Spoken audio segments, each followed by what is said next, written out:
Everyone, welcome back to my YouTube channel Bhopal की बहू नीतू, बोले तो नीतू भोपाली। तो कैसे हैं आप लोग? आई होप आप सब लोग अच्छे होंगे। एक सवाल बहुत ज़्यादा पूछा गया था मुझसे, थोड़ा। हेलो एवरीवन, आज मैं आप लोगों के सामने एक बहुत ही अच्छे एस्ट्रोलॉजर अजय शास्त्री जी के बारे में बात करने आई हूँ। इनका प्रमोशन मैं बहुत बार कर चुकी हूँ। इंस्टा पे भी मैं इनकी स्टोरीज और रील्स लगाती हूँ, साथ साथ मैंने व्लॉग्स में भी आप लोगों को बहुत बार बताया, शॉर्ट्स में भी मैं बताती हूँ। तो अगर आपकी जिंदगी में कुछ भी समस्या चल रही हो, घर में, परिवार में, प्यार में, व्यापार में, दाम्पत्य जीवन हुआ, या आप अपने करियर को लेकर परेशान चल रहे हो, लव लाइफ से रिलेटेड अगर आपको कुछ भी समस्या हो तो आप इनसे कांटेक्ट कर सकते हो और अपने सारे प्रॉब्लम के सॉल्यूशन ले सकते हो। तो जल्दी से जाइए, बैनर पे दिया गया नंबर है इनका, आप इनसे कांटेक्ट कीजिए और अपने प्रॉब्लम के सॉल्यूशन ले लीजिए। नंबर में कमेंट बॉक्स में भी पिन कर दूंगी इनका। Thank you. अभी क्या बिजी चल रही थी तो मैं आप लोगों को जवाब नहीं दे पाई थी, लेकिन अभी थोड़ा सा आज मैं फ्री हूँ तो मुझे लगा कि काफ़ी लोगों को पता नहीं है, कुछ नए जुड़े हुए हैं जो मेरी यूट्यूब फैमिली में, इंस्टा फैमिली में है, और तो उन लोगों को कुछ पता नहीं है। तो अभी जो नए नए लोग जुड़े हैं ना, जिन्होंने मेरा जोश टॉक का वीडियो देखा है ना, वो लोग पूरी तरह से मुझसे वाकिफ़ है कि मैं क्या हूँ, क्या थी मेरी लाइफ और मैं कैसे यहाँ तक आई हूँ। लेकिन कितने लोग ऐसे हैं जो नए हैं, जो कॉमेडीज़ वीडियोस देख के मुझसे जुड़ गए हैं या फिर वायरल वीडियो से जुड़े हैं, तो उन लोगों को कुछ पता नहीं है मेरी ज़िंदगी के बारे में। तो मैं आपको बता देती हूँ। मेरा असली नाम है पिंकी और ससुराल में बदल दिया गया है, मेरा नाम नीतू रखा गया है। तो आप लोग मुझे नीतू मेहना के नाम से जानते हैं। और मेरा बेटा है, लव मेरा बेटा है, जो कि अब 12 साल का, मतलब 11 कंप्लीट हो गया, 12 साल का है और 12 में चल रहा है। तो लव मेरा एक बेटा है और मिल्की मेरी देवरानी की बेटी है, जिसको मैं अपनी ही बेटी मानती हूँ। और कितने लोगों ने बोला कि एक चीज़ समझ में नहीं आई, अगर आप इंदौर गए तो मिल्की आपको आपकी बुआ सास के घर कैसे मिली? तो मिल्की मेरे को बुआ सास के यहाँ इस तरीके से मिली है। हुआ कुछ इस, मतलब ऐसा था कि हम लोगों को मतलब दिन में निकलना था, और जो इंदौर में निशा का मायका है, मेरी देवरानी का मायका इंदौर में है, और वहीं पर मेरी बुआ सास भी रहती है। इंदौर में आप लोगों ने सुना होगा कि राऊ, मतलब इंदौर महू के बीच में एक जगह है राऊ करके, वहाँ पर रहती है मेरी बुआ सास। तो पहले हम लोगों का था कि हम डायरेक्ट जाएंगे निशा के घर पर, लेकिन मेहमान थे उस दिन घर पे, आपने वो ब्लॉग भी देखा होगा, जिसके कारण हम लोग शाम को बहुत ज़्यादा लेट हो गए थे, मतलब 5, साढ़े 4, 5 बज गई थी। फिर मैंने सोचा थोड़ा सा लेट लिया जाए क्योंकि सफ़र करना था, तो मैं 1 आध घंटे में सो जाती हूँ, थोड़ी कमर सीधी कर लेती हूँ। तो 6 बज गई थी, 6, साढ़े 6। निकलते निकलते हम लोगों को यहाँ से 7 बजी, 7, सवा 7। फिर उसके बाद रास्ते में जा रहे थे तो मेरे हस्बैंड को भूख लगी, तो मतलब भोपाल से हम 8:30 बजे निकले। तो फिर मतलब अच्छा नहीं लगता ना 12 बजे निशा के घर पर जाते, तो हम डायरेक्ट पहुँचे कहाँ पर, बुआ सास के यहाँ पर, जो कि राऊ में रहती हैं। और इंदौर और राऊ ज़्यादा दूरी पर नहीं है, मतलब 15-20 मिनट का रास्ता होगा निशा के घर से बुआ जी का घर। फिर बिट्टू भैया वहीं पर थे, तो बिट्टू भैया जैसे ही पता चला मिल्की को कि माँ आ रही है, तो फिर सुनकर वो, चलो माँ के पास चलना है, तो फिर बिट्टू भैया बोले कि भाभी आप आ रहे हो तो फिर मैं मिल्की को बुआ जी के यहीं पर लेके आ जाता हूँ। तो कुछ हुआ इस तरीके से था कि मतलब मिल्की पहुँच गई थी पहले बुआ जी के घर पे, फिर हम रात में 12 बजे पहुँचे थे बुआ जी के यहाँ पर। फिर रात को मिल्की मेरे पास ही थी वहाँ पे। फिर सुबह हम लोग नहाए, रेडी हुए, और फिर उसके बाद हम लोग गए थे निशा के पास में मिलने के लिए। तो कुछ इस तरीके से, जो उस दिन काफ़ी लोग समझ नहीं पा रहे थे ना, कि कुछ समझ नहीं आ रहा है, मिल्की आपको कहाँ मिली, निशा वहाँ थी, आपका बेटा कौन है, सच में आपका लव बेटा है क्या, मिल्की आपकी कौन लगती है।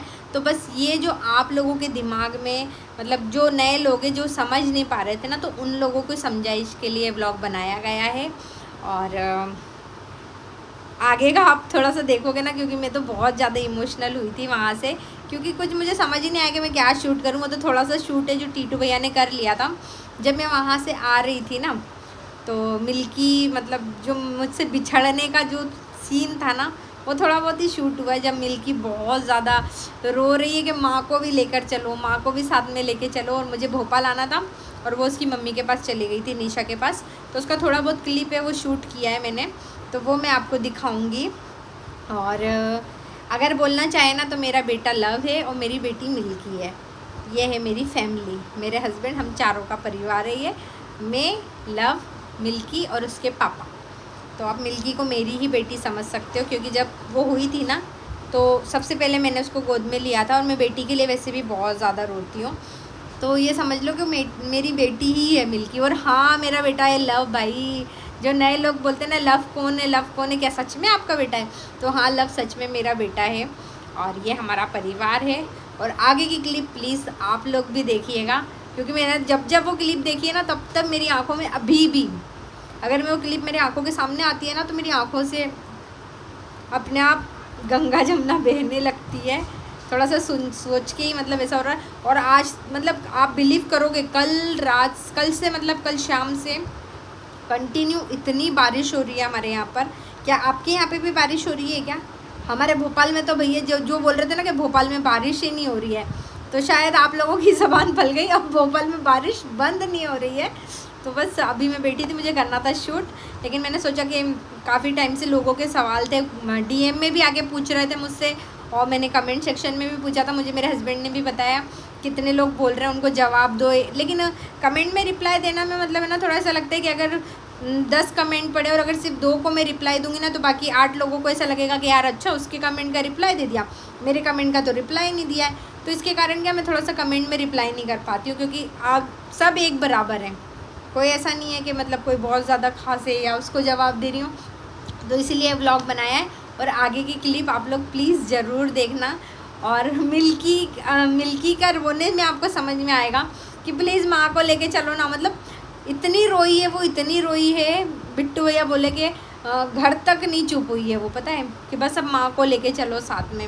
और जब सुन लिया था ना कि माँ आ रही थी तो वो बुआ जी के घर पहुँच गई थी। तो बस कुछ ऐसा हुआ था। मिल्की भी मेरी बेटी है, लव भी मेरा बेटा है। और यही था आप लोगों को बताने का हो। और अगर आपने मेरे चैनल को सब्सक्राइब नहीं किया तो प्लीज़ मेरे चैनल को सब्सक्राइब करना। और ये वीडियो अगर आपको पसंद आ रही हो तो लाइक, कमेंट और शेयर ज़रूर करना।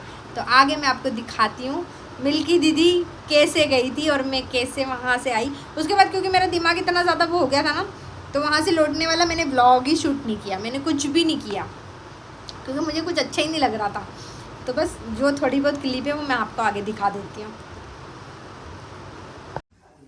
अरे दीदी, आप जा रहे हो क्या?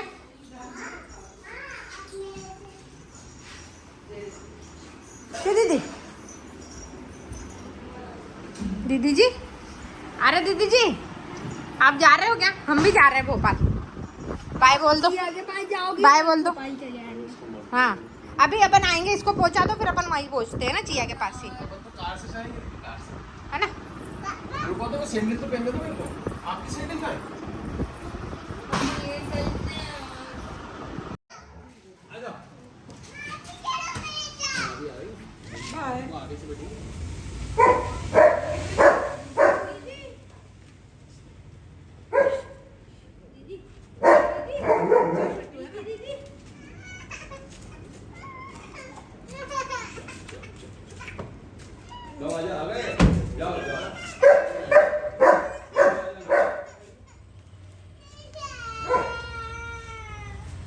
जल्दी आ जाना।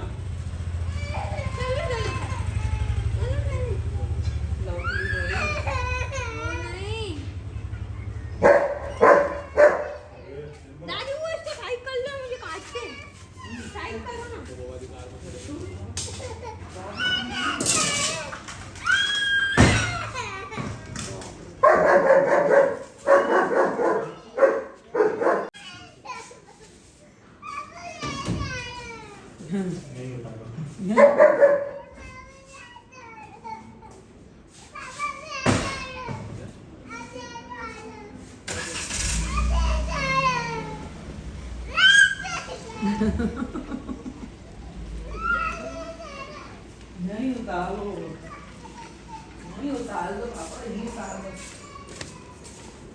भाभी रो तो रहा है, क्यों रो रहा है बताओ ना। आ जाओ, लगा नीतू जा रही तो साड़ी में देखो। टुक टुक चले गए इसलिए फिर आ जाना, फिर उससे मिलना है। ऊपर चली गई थी, अगर बाहर में तो मैंने पहले बेटी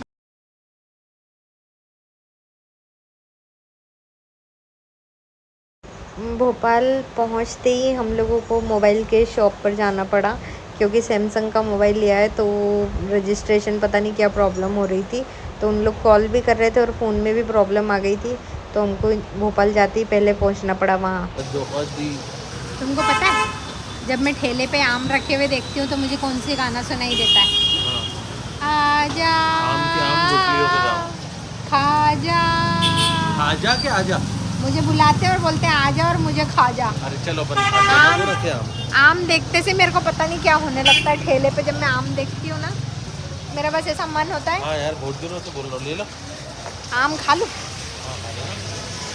ले चले आम। तेरे जैसा मुंह है तेरा, आम ले चल और क्या। आज बहुत थक गई हूँ पता है, बहुत ज़्यादा। ये मतलब मेरे को ये चीज़ समझ में नहीं आती, मेरी ज़िंदगी में कोई काम ठीक से होगा कि नहीं होगा, क्या भगवान ने कौन सी घड़ी में किस्मत लिखी थी। मेरी किस्मत पता नहीं कौन सी। मोबाइल तुम्हारे हाथ से लिया ना, इसलिए आना पड़ेगा। पता नहीं उसमें नेटवर्क चला जा रहा है। ये मैं वो क्या बोलते रजिस्टर्ड नहीं हुई है, अभी वो लॉग इन नहीं हुआ है, कल आना परसों आना। जी भैया। भाई साहब हाँ जेठालाल। चलो आम ले ही ले लेती हूँ मैं तो यार।